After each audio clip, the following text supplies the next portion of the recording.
So, New York City just made history. For the first time ever, a Muslim mayor, Zoran Mamdani, is taking over City Hall. But instead of celebrating, 50 Cent is losing his mind. He jumped on Instagram, posted a fake tombstone that said RIPNYC 2025, and told everyone, "Escape from New York. All roads lead to Shreveport." Yeah, the man who once rapped about surviving 9 gunshots is now acting like a 2% tax hike is the end of civilization.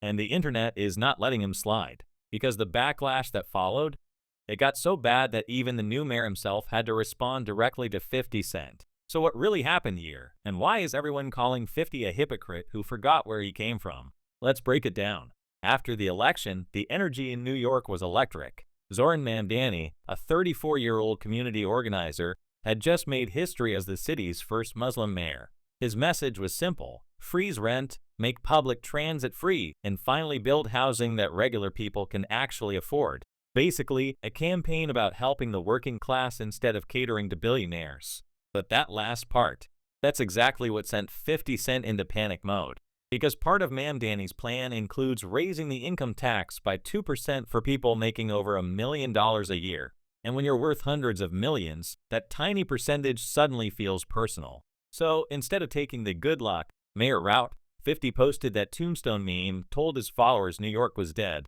and announced he's moving his empire to Shreveport, Louisiana, where he's building a $50 million entertainment district for G-Unit Films and Television. He's basically saying, "You want to work with me? Forget New York. The new Hollywood is in Shreveport." But here's the problem. Most people saw right through it. The comments were brutal. Guy who sold crack to his own community suddenly cares about their well-being. You forgot who paid your hospital bill after you got shot, taxpayers. Your grandma was on food stamps. It was an avalanche of people reminding 50 where he actually came from. Because when you grow up in South Jamaica, Queens, survive the struggle, and then mock a policy designed to help that same community, yeah, that's not a good look. And that's when comedian DL Hughley decided to step in. And he did not hold back. DL went straight for the jugular. He said he's tired of watching rich celebrities act like they still care about the people, until someone proposes a policy that might actually help them. Then suddenly they panic, start fear-mongering, and post memes about the city being finished. He called it what it is: hypocrisy. DL reminded everyone that when Trump cut food stamp programs and used hunger as political leverage, people like 50 Cent stayed silent. But now, when a mayor wants to freeze rent and make food cheaper, it's suddenly the end of New York. As DL put it, the man who wants to starve you to get what he wants thinks the dude who wants to feed you is the problem. That's a mic drop moment. Meanwhile, Mamdani himself was watching the drama unfold, and instead of ignoring it, he clapped back. He saw 50's post offering to pay him almost $286,000 to leave New York, and he laughed. Then he broke down exactly why his plan benefits everyone, even the rich. He said, having the top 1% of New Yorkers pay just 2% more for an agenda that transforms every New Yorker's life, including their own, is worth it. And then, with perfect timing, he joked, "Even though we disagree on taxes, every time I get a death threat, I still listen to many men." The crowd laughed. The clip went viral. Even late-night hosts picked it up, with one joking, "Your answer sounded a little like clickety-clank. The money goes into my piggy bank." But of course, 50 still wasn't having it. He reposted the clip and doubled down. "I think his intentions are good, but his tax plan will run big money out of the city. If he defunds the police, they're gonna purge. All roads lead to Shreveport." Now, that sounds dramatic, but it's also one of the oldest tricks in the book. The rich will flee threat. Every time someone mentions higher taxes for the wealthy, the same thing happens. They say, "If you raise taxes, we're leaving." But the truth? They almost never do. New York has heard that same threat since the 1970s. And every time, billionaires stay right where they are. Here's proof. Bill Ackman, a billionaire hedge fund guy, spent the entire election trashing Mamdani. He even pushed racist posts, called him a radical, and said he'd pack up and move to Florida if Mamdani won. So what happened? The second Mamdani was declared mayor, Ackman tweeted, "Congratulations on the win. If I can help New York City, let me know what I can do." Help? What happened to moving to Florida? Exactly. Because it was never about leaving. It was about scaring people before the votes were counted. That's the game. Wealthy folks cry doom and gloom, try to scare regular people into believing progress is dangerous, and then quietly stay put once the headlines cool off.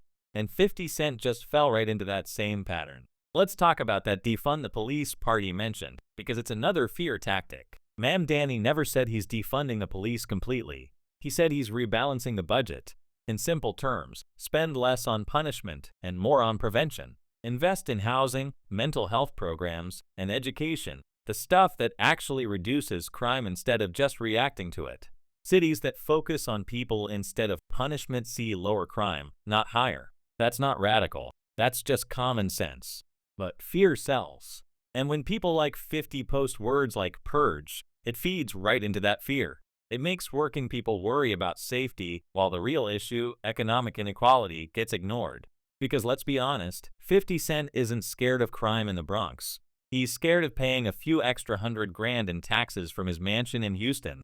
And that's the disconnect DL Hughley was talking about. When someone who once represented the struggle suddenly acts like the enemy is the poor, not the powerful, that's when you know fame changed the narrative. It's wild to see artists who built their careers on being underdogs now acting like raising taxes on millionaires is oppression. DL summed it up perfectly. The same people crying about paying a little more are the ones who got rich off communities that never had a safety net. He's not wrong. But the deeper story here isn't just about 50 Cent. It's about a pattern, one that's been repeating for decades. Every time a politician challenges the status quo, the wealthy panic. They post warnings, move their money around, claim the city will collapse. But when the dust settles, New York keeps moving. Because this city isn't built by billionaires. It's built by the working people they keep underestimating. That's exactly what Mamdani meant when he said, "The working people of New York have been told power doesn't belong in their hands. Tonight, we proved that it does." That's not a threat. That's a wake-up call. Now, let's get real for a second. 50 Cent saying RIP NYC doesn't kill the city. What kills cities is when the people who benefit most from them refuse to invest back into them. Mamdani's plan isn't about punishing the rich, it's about balance. Because for decades, the property tax system has let luxury penthouses in Central Park South pay less than homes in the Bronx. That's insane. And he wants to fix that. Shift the tax burden away from working-class neighborhoods and toward the ultra-luxury buildings getting sweetheart deals. If that's controversial, maybe the problem isn't the mayor, maybe it's the system that made inequality the norm. Here's what's funny though, while 50 Cent is posting memes about escaping to Louisiana, most of his business still runs through New York. The meetings, the connections, the media coverage, all still here. And deep down, he knows that. Because just like every billionaire who threatens to leave, they always circle back when the money's good. They don't want to live in a smaller market. They just want to scare politicians into letting them keep their perks. But this time, that fear campaign didn't work. Mamdani didn't back down. He handled the criticism with humor, clarity, and calm confidence. And that's probably why the clip of him mentioning many men hit millions of views in a day. It showed something people haven't seen from politicians in a long time. Someone who can take a joke, stay focused, and still talk policy. So, where does that leave us? 50 Cent still thinks New York is doomed. DL Hughley thinks he's out of touch. And the new mayor? He's already planning his first term with more public support than any NYC leader in years. But the real takeaway is bigger than all of them. This whole situation is a mirror showing how the conversation about money and power has flipped. Once upon a time, rappers were the voice of the struggle. Now some of them sound like the billionaires they used to rap against. Meanwhile, their radical ideas they're mocking, rent freezes, free transit, taxing the ultra-rich, are what millions of working people have been asking for forever. So the question becomes, who's really out of touch with New York? The mayor trying to make it livable, or the millionaire acting like a 2% tax is the apocalypse? At the end of the day, this isn't about hating success. It's about remembering what community means. Because the truth is, no one gets rich in a vacuum. Every empire, from G-Unit to Wall Street, was built on the backs of people who keep the city running. So if those people finally get a break, maybe it's not RIP NYC. Maybe it's rebirth of NYC. But hey, that's just one take. What do you think? Is 50 Cent right that New York is done for? Or did he just expose how far removed he's become from the city that made him? Let me know your thoughts down below, and as always, stay tuned, because this story is only getting started.